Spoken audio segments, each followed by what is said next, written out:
Tak ada tuan, sebenarnya kami merempit tuan. Kami datang nak serah diri tuan. Ya tuan, tolong bawa kami ke mana tuan?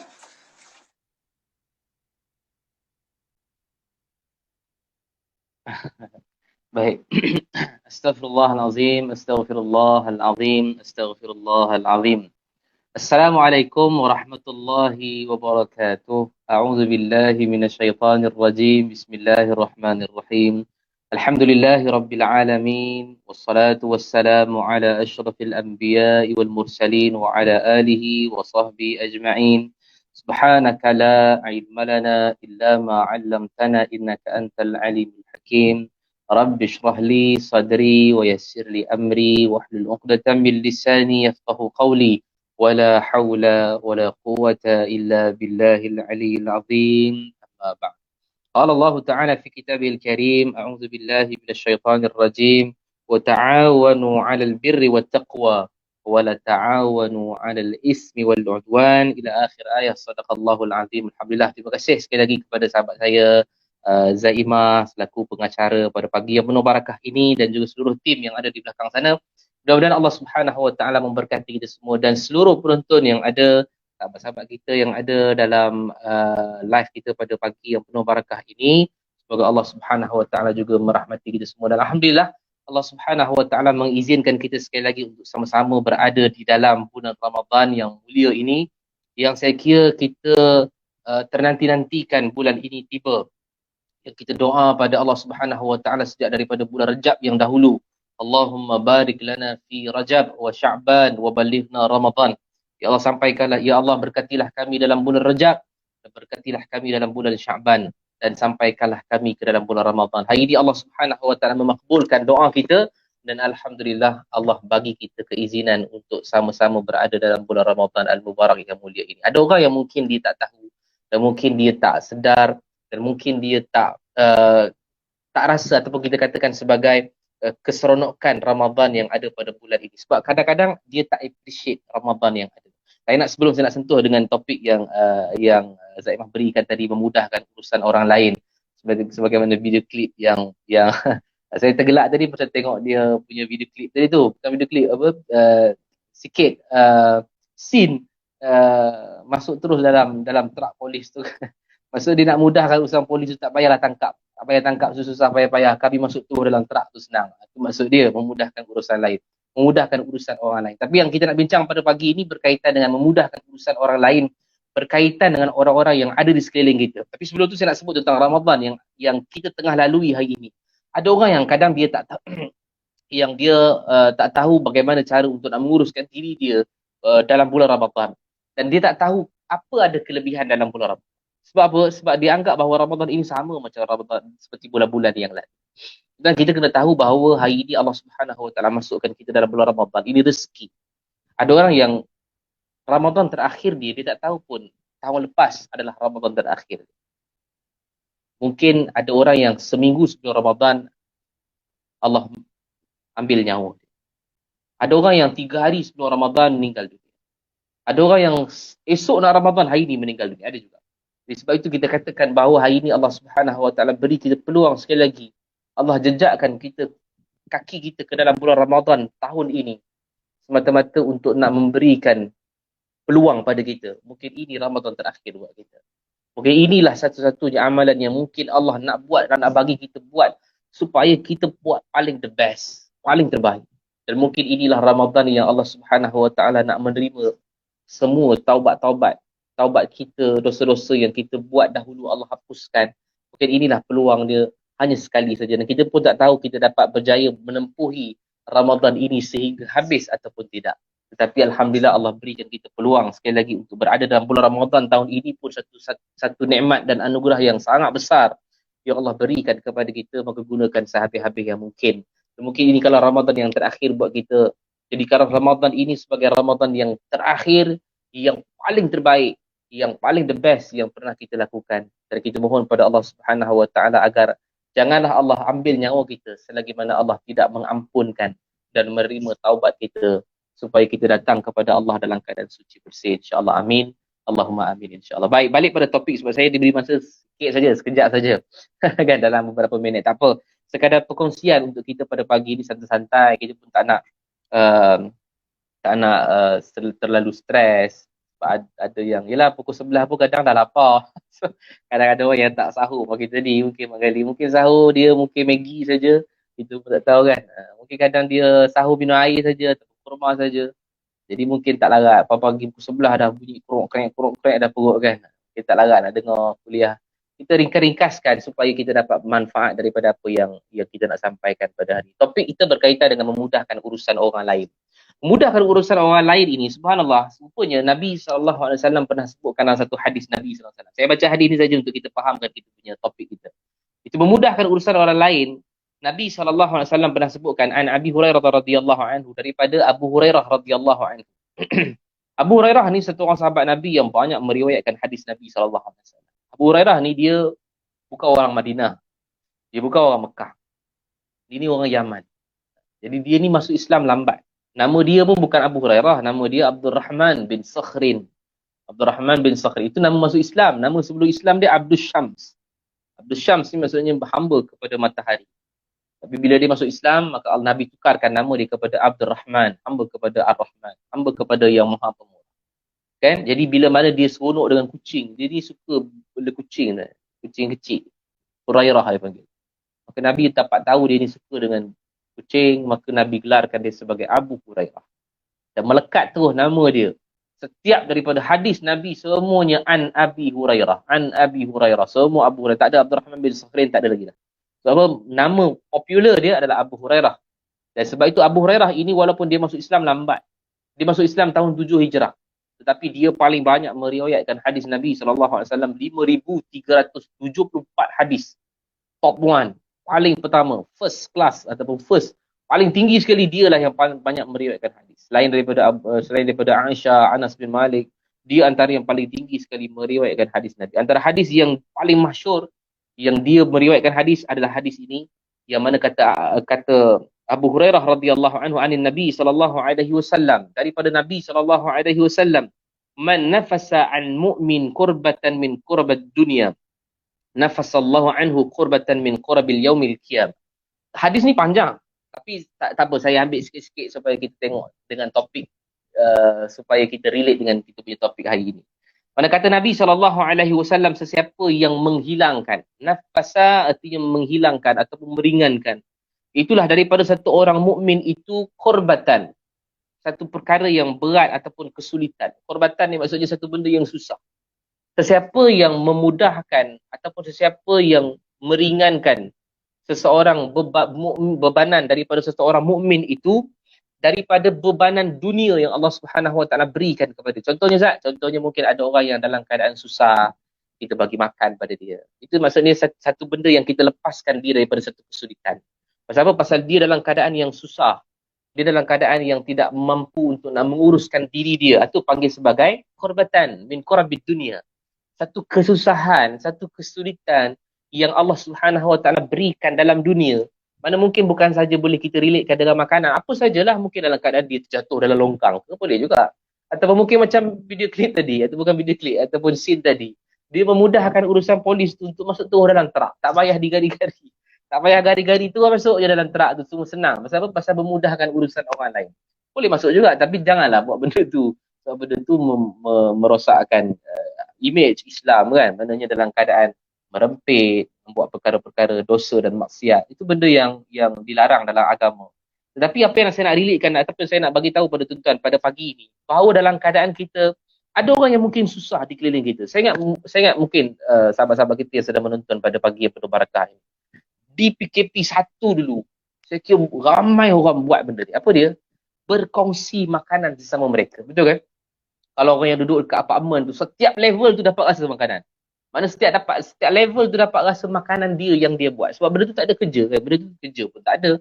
Maknanya nak keluar pun tak boleh. Hanya buat makan, minum, tidur. Kan? Nak berkongsi pun, borak pun borak-borak dalam telefon, video call dan seumpamanya. Maka kerja dia mungkin bertukar-tukar makanan. Bertukar-tukar makanan yang ada. Mungkin kalau orang yang duduk dekat perumahan, taman perumahan, sepanjang lorong dia tu dapat beri makanan sama-sama. Masing-masing bertukar makanan masing-masing. Itu saya ingat satu benda yang amalan yang sangat baik. Tetapi sekarang ni bukan PKP 1, bukan 2, bukan 3 lagi dah. Saya rasa kita dah masuk kepada permulaan endemik. Kan? Permulaan zaman endemik ataupun kita panggil nak menjadikan COVID ini sebagai satu kebiasaan dalam masyarakat, dalam hidup masyarakat. Amalan memberi-beri makanan ni dah tak ada. Amalan memberi-beri makanan ni dah hilang. Sedangkan kita dah beramal dulu, saya ingat hampir 2 tahun kita beramal benda ni. Kita bagi makan pada jiran kita walaupun dia senang, walaupun dekat ada yang susah, kita tolong dia. Sekarang ni tak perlu pun kita nak kena bagi makan dalam keadaan depan-depan. Sekarang ni boleh call saja, mungkin call Foodpanda ataupun mungkin GrabFood ataupun mungkin Lalamove dan seumpamanya untuk ambil makanan dan hantar pada makanan. Dan sebab tak semestinya kita nak bagi makan pada orang tu, kena ada makanan tu, kemudian kita hidangkan di rumah, panggil orang makan, datang rumah kita, tak perlu. Sekarang ni boleh kita buat macam-macam. Order, ambil, bukanlah maksudnya kita katakan ambil order dan bagi pada dia. Dan contohnya nanti mungkin kita ada kawan-kawan kita yang menonton sekarang ni, mungkin kita boleh kongsi makanan sama-sama, kita telefon orang untuk hantar makanan ke rumah dia. Ataupun yang kita katakan bahawa kita kata Ustaz, zaman ni semua orang dah senang Ustaz. Ada saudara-saudara kita yang di luar negara sana yang mungkin susah. Kan mungkin dalam keadaan kelaparan, sumbangkan kepada mereka melalui yayasan amal yang ada, sedia ada sekarang ni.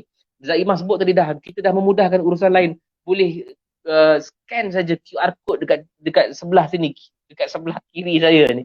Scan saja, memudahkan urusan kita untuk menyumbang makanan, menyumbang rezeki kepada orang yang ada. Sebab apa? Sebab ini ada amalan yang Allah Subhanahu Wa Taala bagi kepada kita untuk kita buat supaya dapat banyak amalan. Nak pula kita duduk dalam bulan Ramadan, Allah beri kita pahala berlipat-lipat kali ganda dalam bulan. Dalam bulan Ramadan ni, kalau kita bagi makanan pada orang, subhanallah, kita bagi orang berbuka puasa, Nabi sebutkan. Kita bagi orang berbuka puasa, satu orang berbuka puasa, maka pahala orang yang berbuka puasa tu kita akan dapat. Jadi orang tanya, habis orang yang berbuka puasa tu dapat pahala tak? Dapat juga. Kita ni janganlah kolot sangat fikir kan. Dia ingat kita bagi orang buka puasa, lepas tu pahala orang tu tak ada, kita ambil. Bukan, itu bukan bagi pahala, tu bukan dapat pahala. Sebab Allah ni Al-Ghaniyyu. Allah sebut dalam Quran, Wallahu Al-Ghaniyyu wa antumul fuqara. Allah kata Allah ini maha kaya. Dan kamu ni semua manusia ni semua orang fuqara, miskin, fakir. Maknanya Allah Subhanahu Wa Taala nak bagi pahala pada kita walaupun sebesar gunung sekalipun, hatta sebesar langit dan bumi sekalipun, tetap Allah maha kaya. Allah tidak sedikit pun mudarat kerana pahala yang Allah bagi pada kita, tak ada. Maknanya kalau Allah bagi pahala pada kita, kita bagi makan pada seseorang buka puasa. Contohnya kita bagi makan pada jiran kita, ataupun kita bagi makan pada orang yang susah di luar negara sana, di negara yang disebutkan oleh Zaimah tadi. Mana menunjukkan bahawa satu orang yang kita bagi makan, kita akan dapat pahala sama macam orang yang kita bagi makan itu, tanpa mengurangkan sedikit pun pahala dia.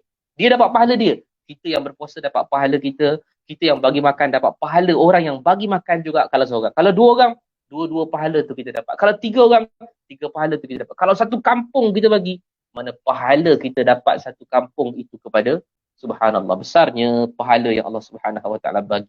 Sebab itu berbalik kepada hadis yang disebutkan oleh Abu Hurairah tadi, Nabi SAW sebutkan bahawa man nafasa an mu'min qurbatan min qurabid dunia.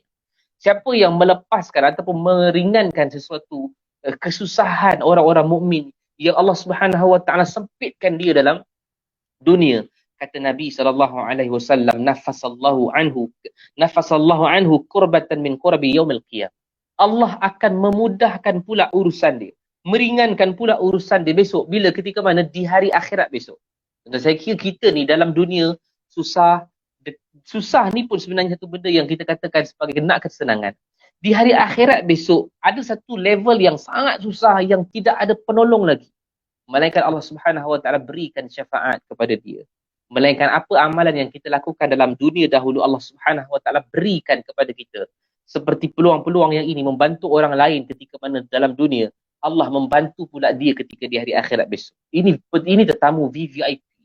Yang mana kita duduk dalam mahsyar besok, dalam hari akhirat dalam keadaan telanjang bulat, dalam keadaan susah, panas matahari terik dengan dahaganya. Allah Subhanahu Wa Taala memberikan bantuan kepada siapa? Kepada orang yang Allah pernah beri peluang pada dia dalam dunia dahulu membantu orang lain. Hari ini kita dah ada peluang tu, tuan-tuan. Hari ini kita dah ada peluang untuk membantu orang lain. Hari ini mungkin kita senang, esok mungkin kita tak tahu senang ataupun susah. Ada sahabat-sahabat kita, saudara-saudara kita yang susah. Hari ini kita memudahkan urusan mereka. Hari ini kita beri makan kepada mereka. Hari ini kita beri minum kepada mereka. Hari ini kita beri pakaian kepada mereka. Inilah salah satu amalan yang akan memudahkan urusan kita besok di hari akhirat. Yang kita kena fikirlah hari akhirat besok. Sebab apa? Sebab tidak ada orang yang boleh tolong kita. Kata tak apa Sat, mak ayah saya boleh tolong saya.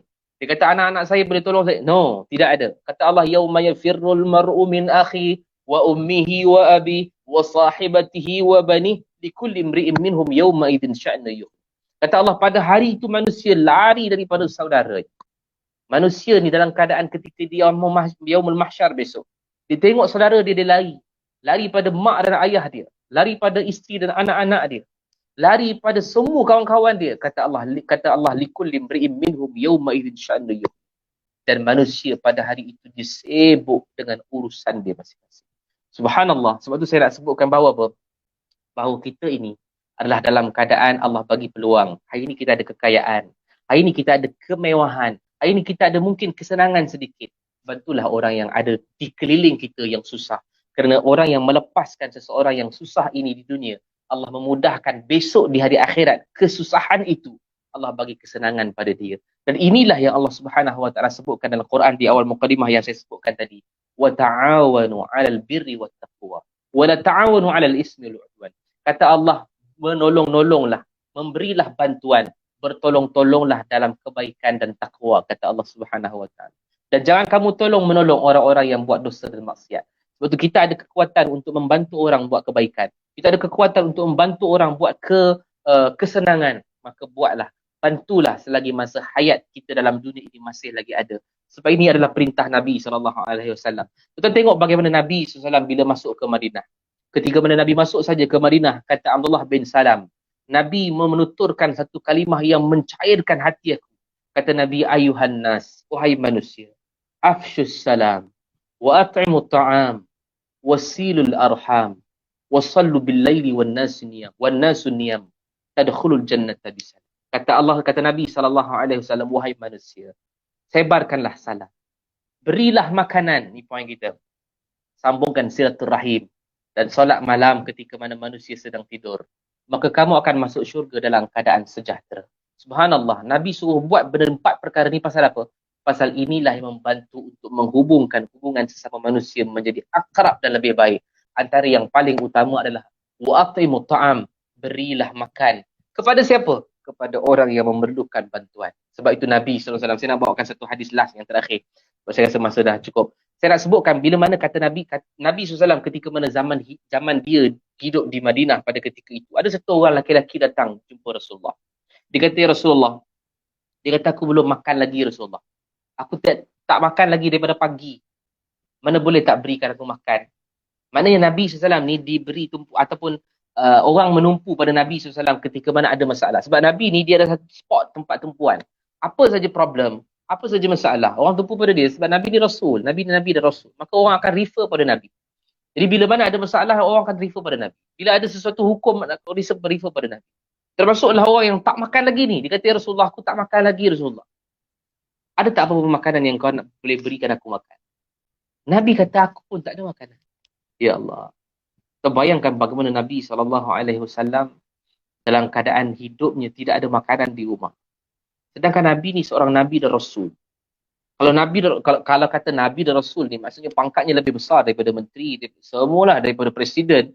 Semua besar pangkat Nabi dan Rasul ni. Tapi Nabi boleh kata bahawa aku pun tidak ada makanan di rumah. Bayangkanlah macam. Tapi sifat Nabi ni dia suka mudahkan urusan orang. Nabi tak kata pun aku tak ada makanan, pergi cari tempat lain aku tak ada makanan lah. Kalau kita mungkin gitulah, orang minta pada kita. Cik, boleh tolong tak saya? Aku pun tak ada duit ni, aku nak tempat lain lah. Kita akan kata macam tu. Tapi Nabi SAW dia dah lah tak boleh tolong orang. Dia mudahkan pula urusan orang lain. Dia tetap pun jom ikut aku. Aku jumpa dengan kawan-kawan aku, sahabat-sahabat, mana tahu dia boleh tolong kamu makan, memberikan kamu makan. Maka Nabi pun tanya pada sahabat-sahabat, dia kata, siapa yang boleh tolong tamukan tetamu aku makan? Tiba-tiba satu orang sahabat Ansar ni yang kata, sahabat Ansar ni dia tak tahu pun dalam rumah dia ada makanan apa, tak tahu langsung. Tapi sebab dia nak grab apa yang Nabi sebutkan, yang Nabi kata tadi, siapa yang boleh tolong tamukan tetamu aku makan, dia nak grab tu. Sekarang grab ni tak boleh sebut pasal tengah hari grab food. Bahaya, grab food, panda semua. Dia nak sebutkan bahawa apa? Sahabat tadi ni dia tak tahu pun apa yang ada di rumah je. Tapi sebab dia nak dapatkan apa yang ditawarkan oleh Nabi, dia kata, saya Rasulullah. Maka Rasulullah kata, wahai laki, ikutlah sahabat ni balik. Sebab dia mungkin akan berikan kamu makan. Saya nak sebutkan bahawa apa? Nabi memudahkan urusan orang lain. Nabi tak biarkan begitu. Nabi paskan kepada orang yang mungkin boleh memberikan kesenangan pada orang tu. Tapi apa berlaku? Bila lelaki ni bawa, sahabat Ansar dibawa lelaki ni balik ke rumah. Maka dia pun tanya isteri, dia kata, wahai isteriku, ada tak apa-apa makanan yang boleh berikan kepada tetamu Rasulullah makan? Ya Allah, kata isteri dia kata, wahai suamiku, di rumah kita tak ada apa-apa makanan. Ya Allah. Rumah dia pun tak ada makanan. Melainkan kata dia, illa qutasibyan. Melainkan makanan anak kita saja, wahai suami. Makanan anak dia tu makanan macam baby lah. Budak boleh lahir makan apa. Kalau zaman kita ni makan apa? Baby nestem lah. Susu kan. Baby makanan baby saja. Kecil saja. Itu je ada. Yang lain tak ada. Makanan kita pun tak ada. Yang tinggal tu illa qutasibyan. Melainkan makanan anak kita seorang saja. Punya hebat lah dua-dua suami isteri ni. Maka suami dia kata, wahai isteriku, tidurkan anak kita dan masakkan makanan dia. Kita tengok bagaimana dia mudahkan urusan orang. Tak apa, anak dia tak apa, biar dulu. Maknanya biarkan orang yang susah tu dulu dapat makanan. Berbanding kepada kita yang tengah hidup selesa ni. Tidurkan anak kita dan masakkan makanan dia. Dan hidangkan makanan itu kepada tetamu Rasulullah makan. Dan bila mana hidangkan makanan, biarkan situasinya gelap. Supaya biar dia nampak kita makan sama-sama dengan dia. Waktu tu mana ada lampu kan? Jadi dalam keadaan dia hidang makanan dalam keadaan gelap, kita pun pura-pura makan. Biar dia nampak macam kita makan sama. Kalau dia nampak kita tak makan, dia tak makan nanti. Tapi bila dia makan dalam keadaan orang pun tengok tuan rumah tu makan, subhanallah, kenyang yang amat sangat. Maka turun ayat Allah Subhanahu Wa Taala memuji dua suami isteri ini. Allah sebutkan dalam surah Al-Hashr ayat yang ke-9. Ujungnya Allah kata wa yusiruna ala anfusihim walau kana bihim khasasah. وَمَنْ يُوقَ شُحَّ نَفْسِهِ فَأُولَٰئِكَ هُمُ الْمُفْلِحُونَ. Kata Allah Subhanahu Wa Taala, وَيُؤْثِرُونَ عَلَى أَنفُسِهِمْ. Dan orang-orang yang suka melebihkan orang lain, mendahulukan orang lain. Ini kata membantu orang lain, memudahkan urusan orang lain. Ya, inilah orang-orang Ansar ni, dia memudahkan urusan orang lain. Walau kana bihim khasasah. Walaupun dalam keadaan dia memerlukan benda tu. Itu kan anak dia punya. Kalau kita lah, anak kita punya makanan, takkan nak bagi orang lain. Tapi sebab hebatnya iman dua orang suami isteri ni, dia bagi juga walau kana bihim khasasah, walaupun waktu tu dia memerlukan makanan anak dia, tapi dia bagi pada orang yang lebih susah. Kata Allah, wa may yuqa shuhha nafsihi fa ulaika humul muflihun. Siapa yang Allah Subhanahu Wa Taala hindarkan dirinya daripada sifat syuh, kedekut ni, maka dialah orang yang beruntung. Allah Subhanahu Wa Taala turunkan ayat ini kepada Nabi. Nabi panggil dua orang suami isteri ini. Maka Nabi memuji kedua-dua suami isteri ini dalam keadaan seluruh makhluk yang ada di langit ini ajaban, dalam keadaan ajib. Takjub maksudnya teruja. Ajaib lah, kata ajaban ni maksudnya daripada kalimah ajaib kan. Daripada sangat teruja melihat kehebatan kedua-dua suami isteri ini sanggup melebihkan orang lain daripada keluarganya kerana memudahkan urusan orang lain. Jadi saya kesimpulannya, apa yang saya nak sebutkan bahawa hari ini kita ada kelebihan. Allah tak susahkan kita. Kita di rumah kita bukan ada makanan anak kita saja tak. Cuba buka freezer sekarang. Tapi jangan makanlah. Buka aja tengok. Tengok apa ada? Ada ayam, ada ikan, ada itik, buaya, semua ada. Tapi dalam keadaan kita Allah beri makanan pada kita. Tak nak ke kita bantu orang yang susah? Orang yang susah ini Allah bagi, Allah turunkan ayat memuji mereka. Hari ini kita ada rezeki lebih. Kita bantu orang. Lagilah Allah memuji kita kerana kita memudahkan urusan orang lain. Maka berilah makanan, berilah bantuan, mudahkanlah urusan orang lain. Kerana hari ini kita beri nikmat oleh Allah Subhanahu Wa Taala, kesenangan, kemewahan yang Allah bagi itu adalah pinjaman semata-mata.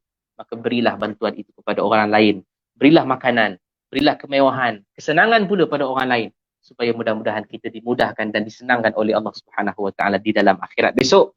Dan mudah-mudahan Allah Subhanahu Wa Taala memilih kita untuk sampailah ke penghujung Ramadan dalam keadaan sihat dan kuat supaya kita dapat istiqamah dalam ibadat dan amal soleh yang kita lakukan pada hari ini. Dan mudah-mudahan Allah Subhanahu Wa Taala menjadikan Ramadan pada tahun ini Ramadan yang paling terbaik yang pernah kita lakukan.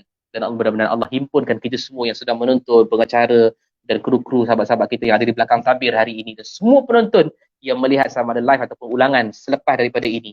Allah himpunkan kita semua di dalam syurga Allah Subhanahu Wa Taala bersama dengan Nabi kita Muhammad sallallahu alaihi wasallam. Mudah-mudahan jumpa lagi pada masa akan datang. dan Allah Subhanahu wa taala memberikan kesenangan pada kita, maka Allah Subhanahu wa taala memberikan pahala juga pada kita. Mudah-mudahan kita dihimpunkan oleh Allah di dalam syurga Allah Subhanahu wa taala. Jumpa lagi pada masa akan datang. Aku qauli hadza wa astaghfirullahalazim li wa lakum. Assalamualaikum warahmatullahi wabarakatuh.